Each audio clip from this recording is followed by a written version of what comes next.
Hello students, फिर से आपके लिए एक बेहतरीन क्वेश्चन लेकर आए हैं मैथ का। मैथ्स ओलंपियाड का आप देख सकते हैं a square minus B square plus 6a is equal to 0 और आपसे पूछा गया है कि a और b का क्या मान होने वाला है। यानी हमको वैल्यू फाइंड करना है बच्चों a और b का।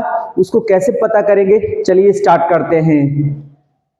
सबसे पहले हमको क्या करना है बच्चों, a square minus B square plus का 6a यहां पे लिखेंगे बच्चों। उसके बाद बच्चों हम क्या करेंगे, इसको थोड़ा सा कंप्लीटिंग स्क्वायर के थ्रू हम लोग लगाने की कोशिश करेंगे। ठीक है, तो दोनों ओर हम लोग क्या करेंगे, बोथ साइड्स 9 क्या करेंगे, ऐड कर देंगे। इस साइड भी और उस साइड भी आप 9 ऐड करेंगे तो देख सकते हैं ये a स्क्वायर प्लस का 6a और प्लस 9 ये मेरा एक तरफ हो जाएगा। बचा है माइनस का v स्क्वायर, इसको इधर लिख लेंगे, इक्वल टू 9। आप देख सकते हैं यहां से लेकर यहां तक ये हमारा कंप्लीटिंग स्क्वायर है। ये लिख गया है formula a plus 3 whole to the power of 2। a plus 3 का होल स्क्वायर हो गया बच्चों, और यहाँ पे है माइनस बी स्क्वायर, तो इसको लिख देंगे minus B square is equal to 9। अब आप देख सकते हैं बच्चों यहाँ पे एक फॉर्मूला बन गया है अलजेब्रिक आइडेंटिटीज का, वो मैं यहाँ पे लिख देता हूँ। X square minus Y square is equal to x minus Y, एक ब्रैकेट में, दूसरे ब्रैकेट में होगा x प्लस वाई। यानी यहाँ पे x की जगह क्या है हमारा, a प्लस 3 है और y की जगह हमारा b है, तो उसको हम यहाँ पे क्या करेंगे, पुट कर देंगे। तो चलिए पुट करते हैं। तो x की जगह हम लिखेंगे क्या, a प्लस 3 माइनस वाई की जगह क्या है b। उसके बाद नेक्स्ट ब्रैकेट लगाएंगे, x की जगह है a प्लस 3 और y की जगह क्या है हमारा b है, इज इक्वल टू 9। तो बच्चों आप देख सकते हैं ये जो वैल्यू है इसको थोड़ा सा इस तरह से लिख लें हम लोग, a माइनस बी प्लस 3 और यहां लिख लेंगे a plus B plus 3 is equal to 9। आप देख सकते हैं इसमें b नेगेटिव है, इसमें b पॉजिटिव है, यानी इसमें ऑल वैल्यूज क्या है, पॉजिटिव है, इसमें एक वैल्यू आपका नेगेटिव है। तो आप सीधा सीधा यहाँ पे बता सकते हैं बच्चों कि a माइनस बी जो है, a माइनस बी प्लस 3 में a प्लस बी प्लस 3 में कौन बड़ा है। तो इन दोनों वैल्यूज में जो बड़ा है वो आपका ये है, a प्लस बी प्लस 3। इसका मतलब है कि जब हम 9 को फैक्टर करेंगे तो उसको हम इस तरह से करेंगे ताकि उन दोनों का प्रोडक्ट जो है, उन दोनों का प्रोडक्ट हमारा क्या मिले, 9 मिले बच्चों। तो जितने भी फैक्टर ऐसे होंगे जो 9 देंगे वो हमको यहाँ पे बताने हैं, और साथ में ध्यान रखना है बच्चों उनका मल्टीप्लाई 9 आना चाहिए। और उसमें एक चीज और ध्यान देना है कि ये वाली वैल्यू का मान जब इससे बड़ा होगा तो वो वैल्यू एप्लीकेबल होगा फॉर दिस क्वेश्चन के लिए। समझ में आ गया ना। तो चलिए स्टार्ट करते हैं आगे।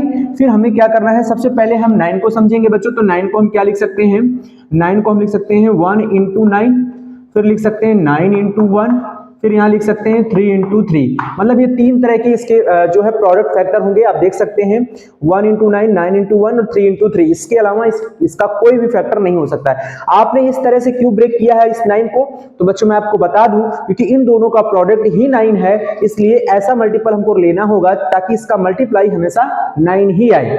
ठीक है, तो 1 और 9 का इंटू करेंगे तो 9 आएगा, 9 और 1 का इंटू करेंगे तो 9 आएगा, 3 और 3 का इंटू करेंगे तो भी 9 आएगा। लेकिन बात यहाँ पे ये फंसती है बच्चों कि अब हम इनमें से लेंगे कौन सा, ये मान किसका होने वाला है और ये मान कौन सा होने वाला है। ठीक है, उसके लिए हम क्या बताएंगे आपको कि आप इस रूल को जरा ध्यान से समझिएगा।